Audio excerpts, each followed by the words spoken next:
Hello, everyone. Welcome to the Power Pause podcast. I'm your host, Rabia Mui, and today we have a very special guest. Her name is Farah Kimji. She is a business strategist and a keynote speaker, and someone who represents the wealth experience. Let's go meet her. Hi! Oh my gosh, these are so beautiful. This is for you from Blush Boutique. Oh, thank you so much. Welcome to the show. Hi, thank you for having me. It's such a pleasure having you here. Yeah, I'm happy to be here. So tell us about yourself. Yeah, so I'm the founder of the Wealth Experience, and the Wealth Experience, I should let everyone know, wealth in my brand it's spelled WELLTH. And really the philosophy behind it is that it's not just about how much money you make, but the experience of how you make it. And this idea that it's possible to build a life out of a place of alignment and still make a lot of money, but not burn yourself out, sell yourself out, sacrifice your health, and really enjoy the experience of how you're creating your life and your lifestyle, and not having to have these trade-offs between all of that. Yeah. No, that's an amazing name. If you think about it, I know you says wealth as in like WELTH. Yeah, LLTH. Yeah, Yeah. LLTH. Yes. So you also have before I carry on with the conversation, you also have like these supporting groups. You also have a page on Instagram, Yeah. right? People can see it and then Yeah. get to know about it too. So yeah, we're gonna ask some Sure. questions, Let's and do it. before we go on, I want to know. So you had a very successful two-decade career in finance and private equity. From the outside, it looked like you were doing everything right. What was the moment or realization where you knew the version of success you were living wasn't actually the one you wanted?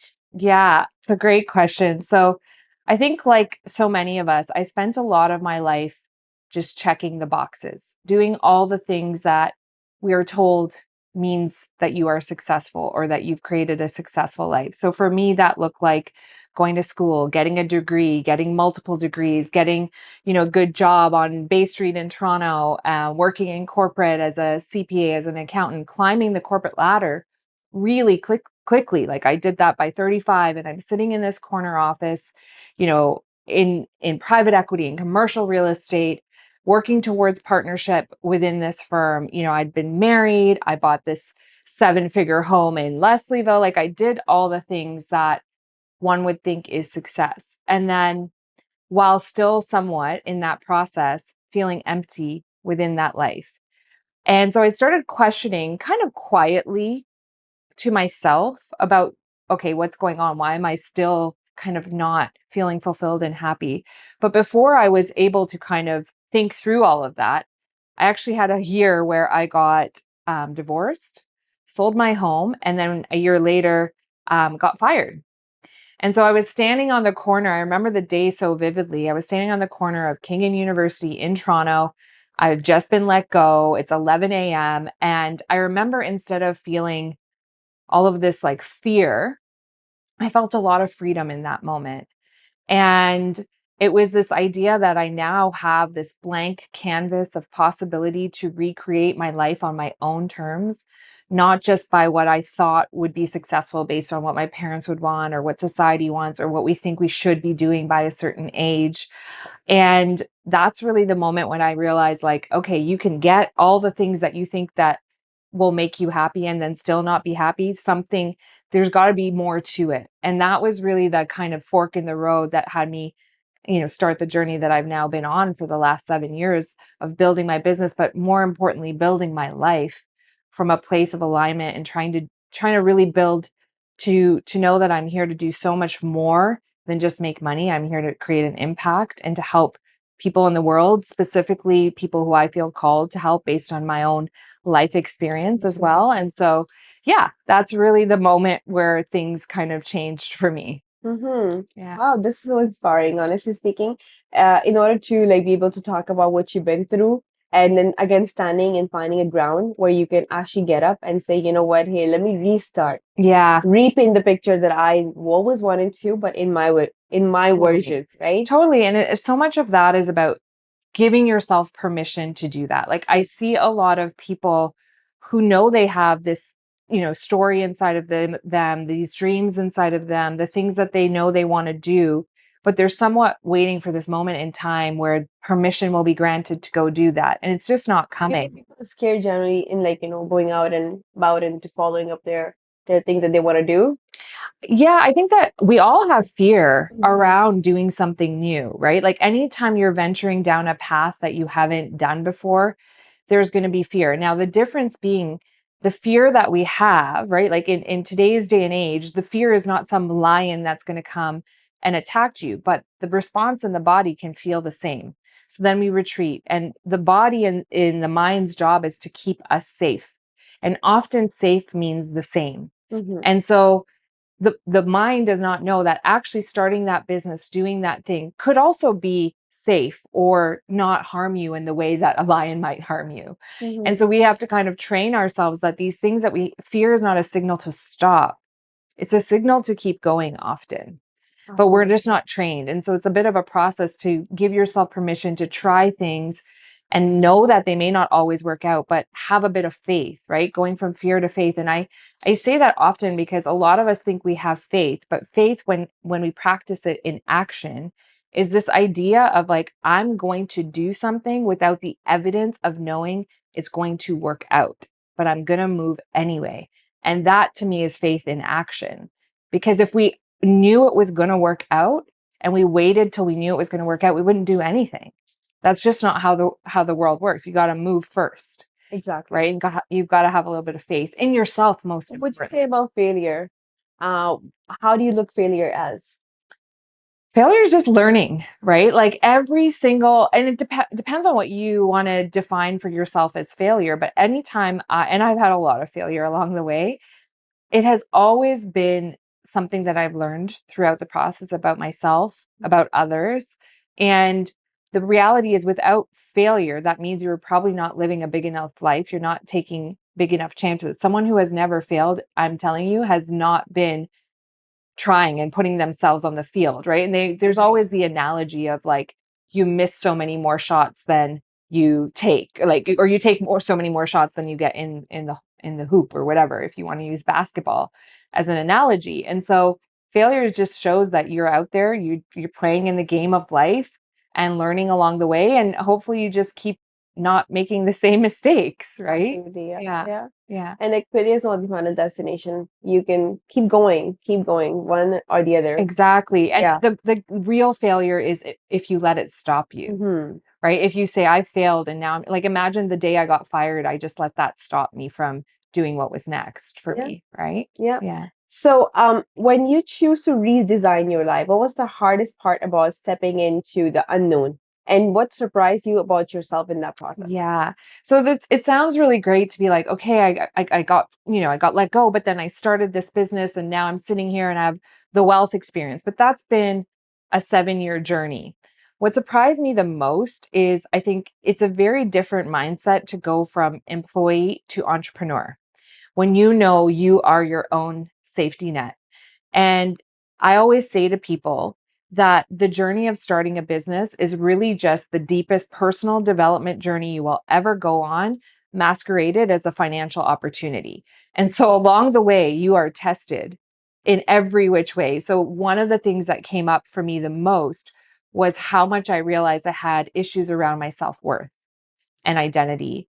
And that then was affecting my ability to sell. And if you're going to be in business, and even if you're selling services, you're selling yourself in some way. And so if you're sitting there not feeling worthy or valuable, you're never going to make a sale. So I actually had to go very deep on that. And I think there's an idea that you can outwardly feel people might tell you you're valuable. You might have a huge salary like I did, and that might signal you're valuable.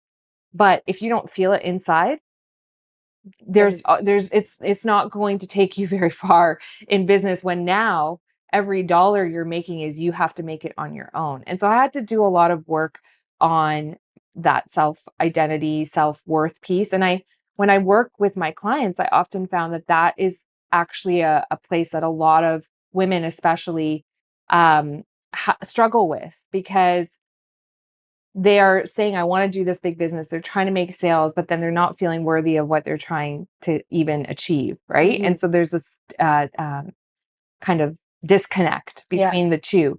But once you start actually realizing what you have to put in the world is valuable and that someone needs it, and you're doing it from a true place of alignment and service, and that what you're selling, it's actually not about selling, it's about an act of service. It makes it so much easier for you to get behind the things that you're trying to do in the world. But the problem that most people experience when they start a business, they're just focused on the money piece. But when you're focused on the service piece, the money is just a byproduct. But what you really need to focus on is what I'm selling, is that coming from a true and authentic place of service, of impact, of creating something for people to interact with that I can really get behind? Because then the selling piece, the worthiness piece becomes so much, it just dissipates almost, because you know you're doing what you're meant to be doing. Yep. Let's talk about women in general. When women in general are trying to, be out there and look into businesses, are there a lot of resources? You think they're being helped or no? The reason I'm asking you, because obviously you are the woman who is obviously leading a business, and you can definitely give that experience. Sure. Some, light. Share some light on this topic I'm as well. happy to. Yeah. I mean, my first business was that I was helping early stage tech startups, predominantly women, to raise capital. So in that process, yes, there's resources out there, but you have to realize when you're seeking outside resources, you're also giving something up: ownership, equity, something. There's no free money in this world. And so what I really like, the place I like to start with people, is realizing before you ever use outside resources, tap into what you can just create on your own and what might be available in your immediate network that you didn't even realize. And I think people overlook that. They go straight to, how can I get resources from outside, without saying, what do I have to offer that is of value? Right. And that's really the place to start with. People will pay for something if you are really solving a problem in their life that they need solving, or meeting a desire that they need met. And if you are able to package that into a transformational offer rather than a transactional based offer, then what you can charge can increase. So when you talk about resources, it's like, first, make sure you are maxing out the resources that you can create from just within you. Because guess what? When you create it that way, again, you get to control it. You get to own it. If resources one day are gone, you know that you have the ability to create income abundance from just you. And I think that that is the best place to start. And then once you're in the game of building something, it's easier to get financing for something that is already income generating. You have to prove the concept first. You have to show that this thing that you're trying to do, if you want someone to fund it, you already have a proof of concept and revenue coming in saying, actually, I've done it. I just need to scale it. Now let's talk resources. Most people are, these days, even banks and others, they're not going to fund things that aren't making money. But there's a lot more, that's financial resources, but there's so many other resources people can think about. And again, that goes back to who's in my network that I can ask for help, I can learn from, I can also support them. And all of those things are not always financial. Like, my business has grown predominantly through word of mouth and referral for many of the years. Wow. Okay. Yeah, no outside marketing, none of that. And I've been able to build a big business just from my network. And people sometimes often overlook that. You're very intentional about supporting women of color. Can you share where that commitment comes from and how your own experience shaped the work you do? So I grew up in London, Ontario, and I, for most of elementary school, was the only ethnic person in my class, like the only brown girl and only ethnic person. And so I spent so much of my younger formative years trying to fit in, trying to belong, trying to be accepted, not wanting to stand out.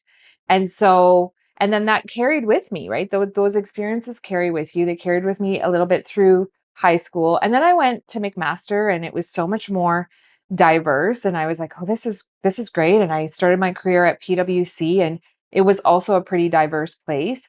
But then I started working in commercial real estate. And if you know anything about commercial real estate, especially in Toronto, in the years that I started, it was predominantly a white male dominated space. And so here I found myself again trying to belong, trying not to stand out. I mean, I started learning golf for that reason. I sometimes would know anecdotal sports like things just so I could fit in, even though I didn't care anything about what was going on in sports. And so I was doing all of that, but then simultaneously, I started doing all of these initiatives within the real estate space related to diversity, equity, and inclusion. I was actually the president of Toronto Crew, which stands for Commercial Real Estate Women.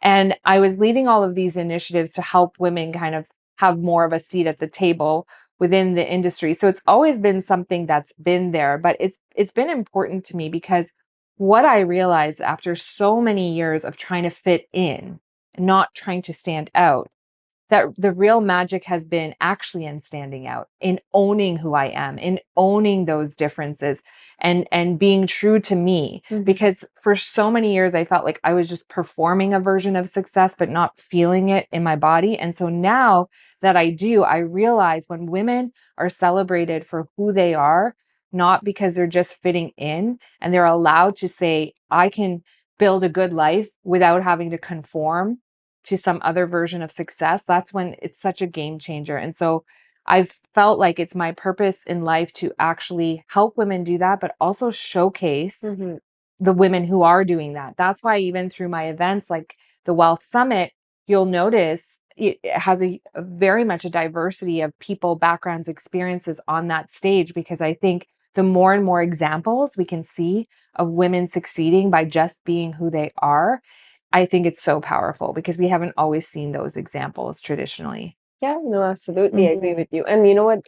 This is amazing because the way that you're supporting other, women and making a platform for them to be there and provide sources, that's what really matters. Yeah, and I think the platform is really important because often I would go to other events and see these stages and I wouldn't really see myself represented on them. And I'd always feel something inside. And I said, well, why don't we change that? Why don't I just create the stage and invite the kinds of people who I would have wanted to see on stage to that? And it's just been a beautiful experience to be a part of it, but also create it for others to be a part of as well. Yeah. You often talk about the difference between performing and aligning. How does someone recognize when they're performing for external validation versus building life that's actually true to them?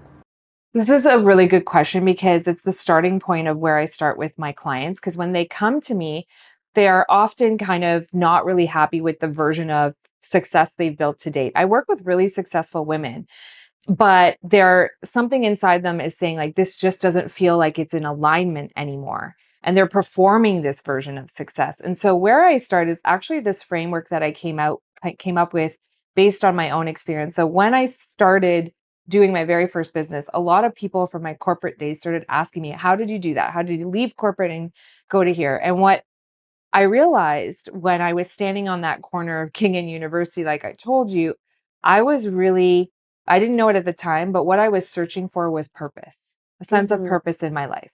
So then when people started asking me to teach on this, because I knew that the essential piece out of all of what I've done so far is building it around the purpose that I've discovered for myself. So when I wanted to teach it, I'm like, that's a hard word to teach on. That can have religious connotations. It's such an esoteric word, purpose. And so I'm a business coach. I'm like, how can I kind of dial this in and teach on it? So then the other word that I sometimes think about when I know I feel like I'm in purpose is the word flow. Whenever people say, "Oh, I'm so in flow right now," right? And like that's this glimpse of feeling like I'm exactly where I'm supposed to be, doing exactly what I'm supposed to be doing. But flow is also a really hard thing to teach. Like, how do you teach someone a feeling? Yeah, that's So true. one day I was on the treadmill and I kid you not, it must have been in such flow. And these four words came to me. And the words were fulfillment, love, outstanding, world, which is also FLOW, which is flow. And those, I wasn't solving for that, but that's just what came through me. So I'll teach it quickly.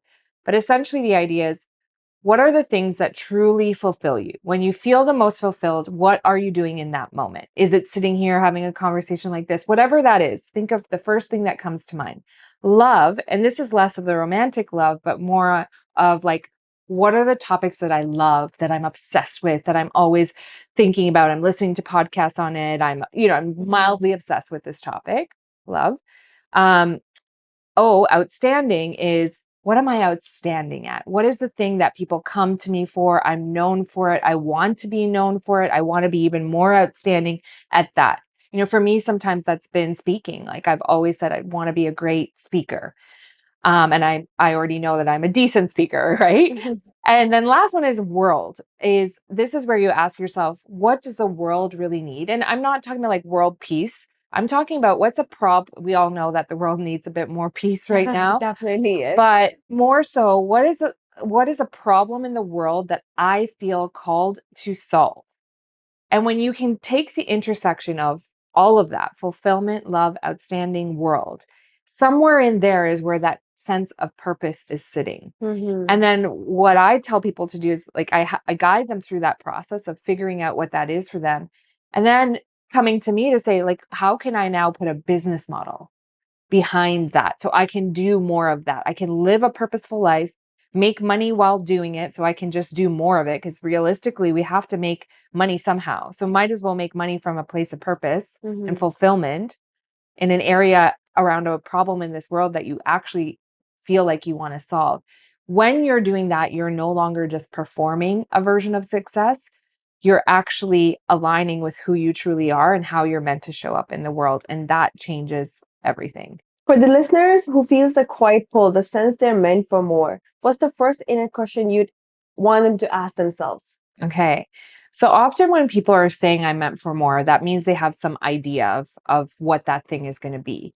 So what I want you to ask yourself in that moment is, and it's counterintuitive, but what is the worst case scenario of what could happen if I did that thing? If I just went for that version of the life that I want? What's the worst case scenario? And the reason I want you to ask that is when you play out the worst case scenario. So let's say you had a business idea you wanted to do and you went and did it and it flopped and you failed and you had to kind of go back and just be doing what you're doing now, right? So you have to go back to your corporate job. Often when you play out the scenario, the worst case scenario is your current life as it is now. It's not that much different. Yeah. But all of that, when we're thinking about a worst case scenario, that's all in our imagination. It's all imagined. It hasn't actually happened. So if our imagination can create the worst case scenario, guess what it can also create? The best case scenario. So you first ask yourself, what's the worst case? Play it out, realize it's probably not that much worse than my current situation. Then I want you to say, but what is the best case? If I did this thing, what would my life look like 5 years from now if it all worked out? 10 years from now, if it all worked out? And often that version feels expansive, exciting. And let's be honest, maybe your life ends up somewhere in between there. And that's still going to be better off than your current situation. So that's what I like to remember is like our imagination, if it can imagine the worst, it can imagine the best, right? And start tethering to the best. And then the next thing I would just say is start. Just start. Well, Farah, it was such a pleasure having you at the podcast today. I've learned a lot from you. You were an awesome coach, that I must say. Thank you. And you know what? We will do this again. Sure. I'll have you once again. We'll Yeah. talk out more in details about, how to go about exceeding it if somebody wants to not feel like they're falling behind or they're not able to, go through the path of success. Yes. You need to have a coach. And Totally. I can totally see that in you. Yeah. It was thank such a you. pleasure having you. Thank you once again for being here. Yeah. And I'd be happy to come back. yes, for sure. Thank you. Yes. That's it. Okay. Perfect.